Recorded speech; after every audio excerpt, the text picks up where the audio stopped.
Close your eyes and imagine you are a young soldier, cornered in a ruined village. Ammunition is gone, your comrades are bleeding, and the enemy surrounds you. You raise your hands, believing you'll live. You trust the rules of war. You believe you'll be treated as a prisoner. But instead of safety, there's only betrayal. Instead of life, a massacre. This is the forgotten story of Le Paradis, a tale of courage, despair, survival, and justice that came far too late. It's May 1940. The German blitzkrieg sweeps across France. The Allied defense crumbles. In the chaos of retreat, one small British unit, the 2nd Battalion of the Royal Norfolk Regiment, digs in near the village of Le Paradis.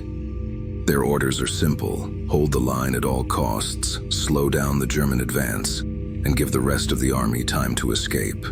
For 2 days they fight desperately, outnumbered, outgunned, but refusing to give in. The farmhouses and hedgerows of Le Paradis turn into a fortress.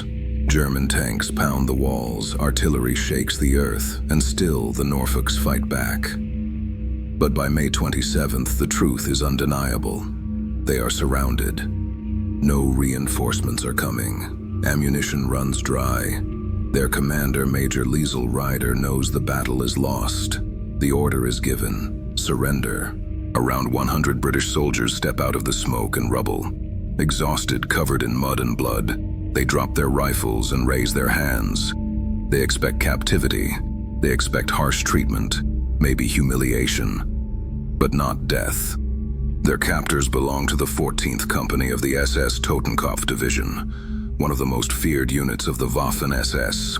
These men weren't ordinary soldiers. They were indoctrinated, brutal, and notorious for treating the laws of war with contempt. The prisoners are marched to a nearby farm, lined up against a brick wall. Some whisper to each other, trying to stay calm. Others look at the ground, silent, waiting for transport trucks that never arrive. Then the order comes. SS soldiers raise their machine guns. The first bursts tear through the air. Panic erupts. Men scream, fall, collapse on each other. Within seconds, the yard is filled with bodies. 97 men are cut down in cold blood. But the horror doesn't end there. The SS walk among the fallen, firing pistols into those still moving. Moans are silenced one by one. Where there should have been prisoners of war, now there is only silence. Amid the carnage, against all odds, 2 men survive. Privates Albert Pooley and William O'Callaghan lie hidden under the bodies of their comrades. Both are wounded, Pooley hit in the leg, O'Callaghan grazed by bullets, but alive. As SS soldiers step over the corpses, finishing off the wounded, the 2 play dead. Every heartbeat feels like thunder. Every shallow breath could give them away.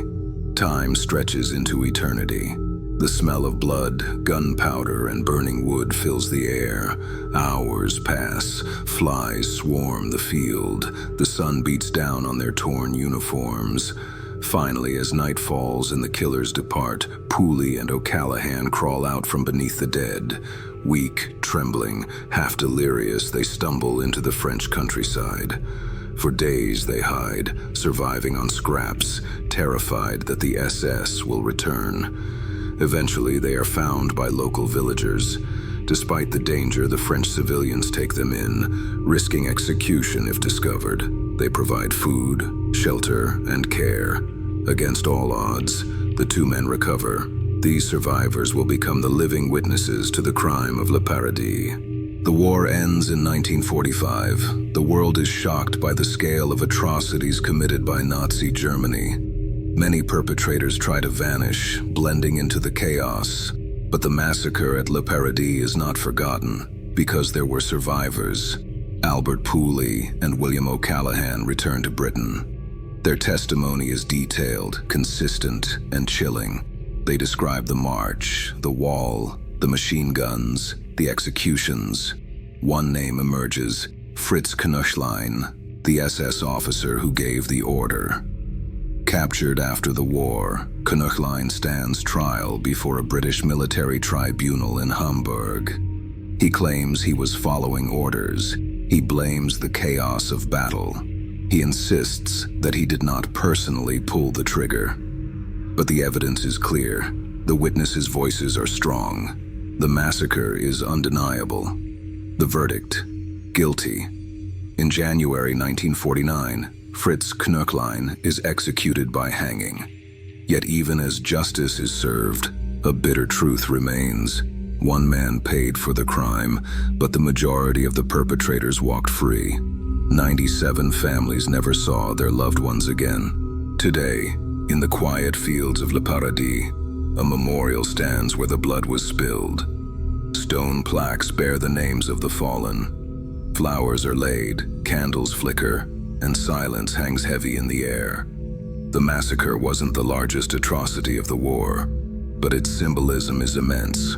It shows how quickly the rules of war can be shattered, how thin the line is between soldier and executioner. For the villagers who found the bodies, for the families who waited for men who never came home, Le Paradis is not just history, it is a wound, and for us it is a reminder. The story of Le Paradis is more than a war crime. It is a warning about what happens when hatred replaces honor, when the laws of humanity are ignored. 2 men lived to tell the tale. 97 never did. And in the silence of that French village, the echoes of their final moments still whisper, "Remember us."